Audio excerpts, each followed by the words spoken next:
ये जो ट्रंप साहब ने हॉर्मुज़ बंद करने का फैसला किया है, ये एक नई जंग का आगाज़ होने वाला फेज़ 2 है उसका, या बातचीत का सिलसिला आप सोचते हैं कि आगे चलेगा अभी? देखिए, बातचीत का सिलसिला मेरी नज़र में आगे चलेगा।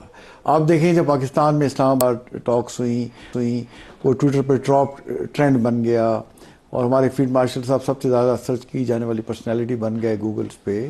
तो जो बाद में बयान क्या दिया जेडी वाइंस साहब ने, और मुख्तसर से बयान यही दिया कि हमारी मुस्बत पेशरफ्त भी हुई है और लेकिन एग्रीमेंट नहीं हो सका। तो एग्रीमेंट तो कोई भी एक्सपेक्ट नहीं कर रहा था। जैसे आपने 47 साल का ऑलमोस्ट निस्फ सदी बन जाती है, निस्फ सदी से एक दूसरे के राइवल थे, तो इतना बड़ा बैगेज था। पिछले एक साल में 2 दफ़ा पूरी जंगें लड़ चुके हैं, तो एक दिन में तो मसला हल नहीं हो सकता। बट इशारे मुस्बत मिले कि मुस्बत चीज़ों पे बातचीत हुई है, हम एक दूसरे की बातचीत की डिमांड्स को समझा है, लेकिन एग्रीमेंट नहीं हो सका। और साथ जेडी वाइंस ने कहा ये ज़्यादा नुकसानदेह है ईरान के लिए। बाद में जब ईरान के, और उसने साथ ये भी कहा कि अब बॉल ईरान के कोर्ट में है, उसने हमारी डिमांड्स पे जवाब देना है। और उस पर उनके मोहम्मद बाकिर कालीबाफ साहब ने कहा कि नहीं, जो बॉल है वो अमेरिका के कोर्ट में है। तो हम ये समझ रहे थे कि भाई दोनों अपने डोमेस्टिक ऑडियंस को ये एड्रेस कर रहे हैं। और फिर ट्रम्प ने ट्वीट क्या की कि दोनों डेलीगेशन के मेंबरान, उनके जो हेड्स कर रहे थे, एक बड़ी अच्छी बातचीत हुई है और एक कॉर्डियलिटी का माहौल उसमें क्रिएट हुआ है। और साथ अगले दिन ही उन्होंने ये पूरा सिलसिला चेंज कर दिया, जैसे उनकी पास ट्रैक रहा है कि आज कुछ कह के शाम या कल कुछ भी कह सकते हैं। भाई, अगर आपने जो आपके स्टेटेड ऑब्जेक्टिव थे उसमें ये ऑब्जेक्टिव शामिल था कि स्टेट ऑफ हॉर्मुज़ जो है वो खुला रहेगा, हम खुलवाएंगे। पहले आपने वहाँ इब्राहिम लिंकन को लेकर आए, फिर आप जरार्ड फोर्ड को वेनेजुएला से लेकर आए और बाद में दोनों के पीछे ले गए। और ये भी रिपोर्ट्स हुई कि हिट हुए हैं और रिपेयर एंड रिफिटमेंट के लिए पीछे जा रहे हैं। भाई, ईरान जंग लड़ रहा है अपने होम ग्राउंड पे और उनका लाइफ एट स्टेक है। उनके जो है रहनुमा आयतुल्लाह खमनई साहब वो शहादत दे चुके हैं। उसका मुल्क अगर सबराज शहीद हो जाता है, जान कुर्बान कर देता है, दर्जनों लीडर कुर्बान हो जाते हैं और नई क़यादत आ जाती है और फिर आगे भी आने को तैयार है, और वो आपके साथ डट के खड़े हो गए। और इस्लामाबाद टॉक्स जो आप करने आए, तो वो इसलिए आए ना कि आप अपने ऑब्जेक्टिव अचीव नहीं कर सके। और इस्लामाबाद टॉक्स के बाद जेडी वाइंस साहब ने भी बड़ी अच्छी बातचीत की, नपीतुल अंदाज में मुस्बत इशारे दिए, ट्रम्प साहब ने भी दिए। 24 घंटों में क्या हो गया कि आप कहने ब्लॉकेट लगा लेंगे। भाई, वहाँ चाइना, जैसे आपने कहा इंट्रो में, चाइना का तेल वहाँ से चल रहा है, आ जा रहा है, बाकी भी शिपिंग वहाँ पे हो जा रही है।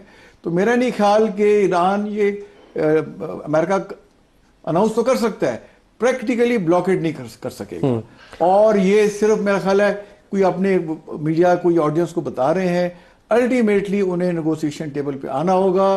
और मैं देख रहा हूँ कि इंशाल्लाह इस्लामाबाद टॉक्स 2 होंगी इंशाल्लाह। और हमारे साथ सिर्फ हम खुद बात नहीं कर रहे, जैसे आपने कहा सऊदी अरेबिया की अंडरस्टैंडिंग है, इजिप्ट की है, तुर्किया की है, चाइना की है।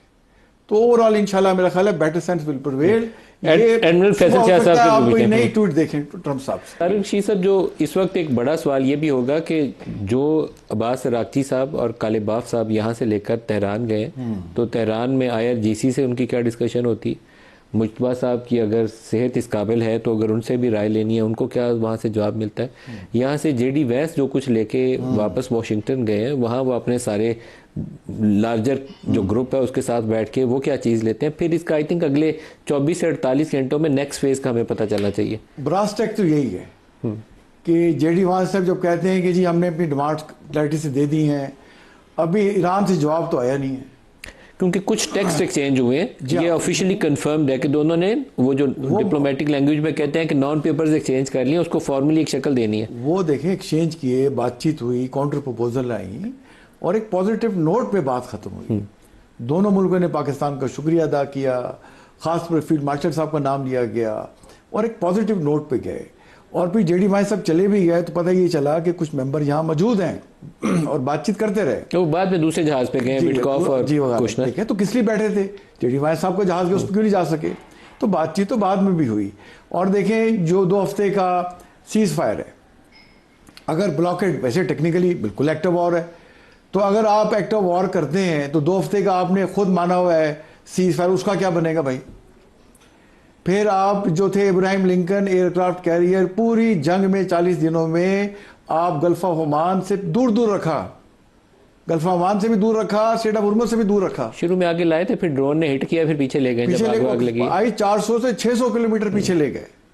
तो मैं नहीं समझता कि वो दोबारा जो है एयरक्राफ्ट कैरियर, अच्छा किससे करेंगे भाई, आके ब्लॉकेड या जो अपने शिप लेकर आएंगे, भाई आप ला के फंस जाएंगे, वो आप उन ईरान के नज़दीक आएंगे, वो आपको जाने नहीं देंगे।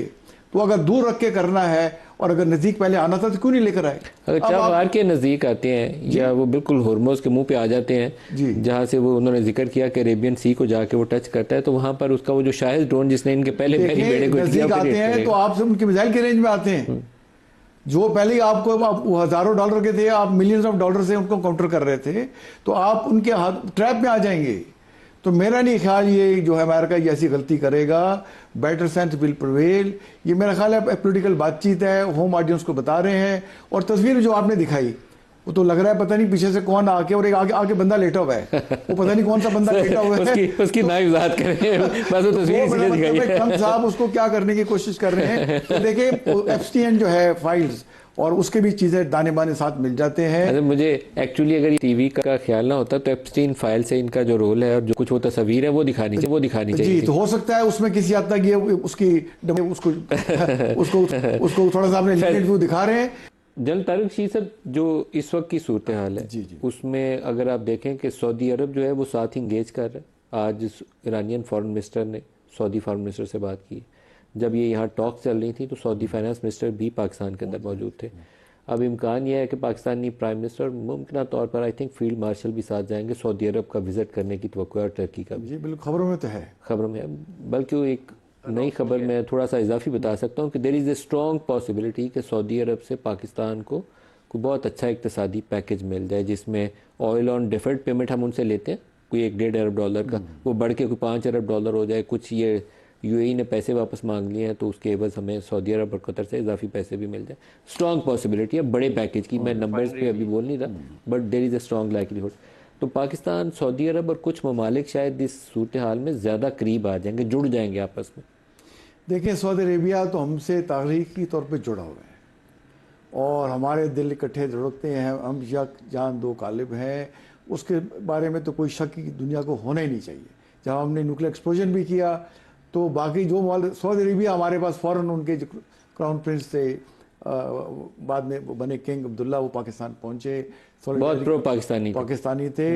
और मैं खुद क्योंकि सऊदी अरेबिया के कायदा मंतकाल शुमालिया गरबिया में एज ए कैप्टन खिदमत सर अंजाम दे चुका हूँ, तो हमारा तो रिश्ता ही कहलाता है, दिलों का रिश्ता है। दरमियान में जब ये पीस टॉक चल रही थी और वो यहाँ तो सऊदी मिनिस्ट्री ने एक खबर का भी ऐलान किया कि पाकिस्तानी फिजाइया का दस्ता और जहाज वहां पहुंच गए, किंग अब्दुल अजीज एयरबेस पे पहुंच गए। देखें वो सब दुनिया के लिए पैगाम है। तो ये सऊदी अरबिया के यहाँ तक तल्लक है, चाइना के यहाँ तक तल्लक है, टर्किया का तल्लक है, ये डिफरेंट मामलात हैं, ये दिलों के मामलात हैं और तारीखी है और टाइम टेस्टेड है। अब देखें ये जो मामलात चल रहे हैं, 3 मेजर इश्यूज हैं। स्ट्रेट ऑफ हुर्मुज़ वो लिंक करते हैं सैंक्शन से और एम्बार्गो हटाएं, वो JCPOA जैसे ख़त्म हुआ तो एज पर पोलिटिकली तो ख़त्म हो चुका है, लेकिन यूएस नहीं मानता, वो कहता नहीं ये अभी तक है और यूएस लेड सैंक्शन भी लगा दी गई हैं। वो लिंक करते हैं स्ट्रेट ऑफ हुर्मुज़ को सैंक्शन से, ये सैंक्शन को लिंक करते हैं न्यूक्लियर से। अब देखें यूएन कहता है 3 से 5% आप इनरिच कर सकते हैं, अगर आपने रिसर्च करनी है एडवांस लेवल की आप 20% तक कर सकते हैं। सिविल न्यूक्लियर यूज की तो इजाजत देनी पड़ेगी, इंटरनेशनली एक्सेप्ट है, रिकग्नाइज्ड है, वैलिड है, एक्सेप्टेबल है। जब 20% से आप ज़्यादा जाते हैं तो फिर ये है कि वेपन ग्रेड है और वो भी 60% तक ये गए हुए हैं ना। थोड़ा ईरान को भी ट्रांसपेरेंट करना होगा और बाकी जो प्रॉक्सी वगैरह सिलसिला है नेचुरली उस पर भी अंडरस्टैंडिंग देनी होगी। दोनों मुल्कों को ट्रांसपेरेंट एक दूसरे के साथ। हिजबुल्लाह के ऊपर ईरान के लिए कुछ तसल्ली बख्श अरेंजमेंट होना चाहिए, क्योंकि सीरिया जो कर रहा है, लेबनान पे कब्जा कर लो, सीरिया पे कब्जा कर लो, उसका कुछ हल निकालना पड़ेगा। देखिए हल निकालना पड़ेगा। अहमद शाह साहब के पास एक दफ़ा $10 मिलियन की उस पर हेड बनी थी, अब वो कहते हैं हमारे दोस्त है, ठीक है। जॉर्डन रिवर यहाँ से स्टार्ट होता है, गोलान पहाड़ियों पे वो आके बैठ गए, कोई बात ही नहीं कर रहा बैठ के उसके ऊपर। तो ये वर्ल्ड की हार्श रियलिटीज़ हैं। लेबनान की जो आर्म फोर्सेस का बजट पैसे यूएस देता है, हिजबुल्लाह चल रहा है इनकी मदद से, लेकिन उनकी डिफेंस फोर्सेस जैसी भी हैं उनका नाम ही कोई नहीं लेता, बिकॉज बजट यूएस से लेकिन आता है। अभी जितने 100 बंदा इसराइल मार रहा है उसके ऊपर भी अमेरिका खामोश है। अमेरिका ने तो बिल्कुल अपना वो ह्यूमन राइट्स का रिकॉर्ड ज़मीन में डुबो दिया उसने। हाँ, और लेकिन सेलेक्टिवली जब चाहेगा, जब चाहेंगे इस्तेमाल करेंगे, जैसे हमने इंडिया को जवाब दिया। हल यही है कि जो लातों के भूत हैं, बातों से नहीं मानते, वहाँ लातें चलानी पड़ती हैं। और देखिए ये स्टेट ऑफ हुर्मुज़ भी जब एंटर होते हैं पर्शियन गल्फ में, आप ईरानियन वाटर से एंटर होते हैं, जब एग्जिट करते हैं पर्शियन गल्फ से आप ओमानी वाटर से एंटर करते हैं। ये इंटरनेशनल मामला हैं, दोनों मुल्क को अंडरस्टैंड करके ट्रांसपेरेंसी के साथ एक दूसरे को क्लियर अंडरस्टैंडिंग, दोनों गुंजाइश पैदा करें और हल निकालें। इसी में दुनिया की निकलेगा, और वो निकलेगा। पाकिस्तान दोनों तरफ से इंगेज्ड है, इंशाल्लाह ये इज्जत भी पाकिस्तान के हिस्से में आएगी इंशाल्लाह।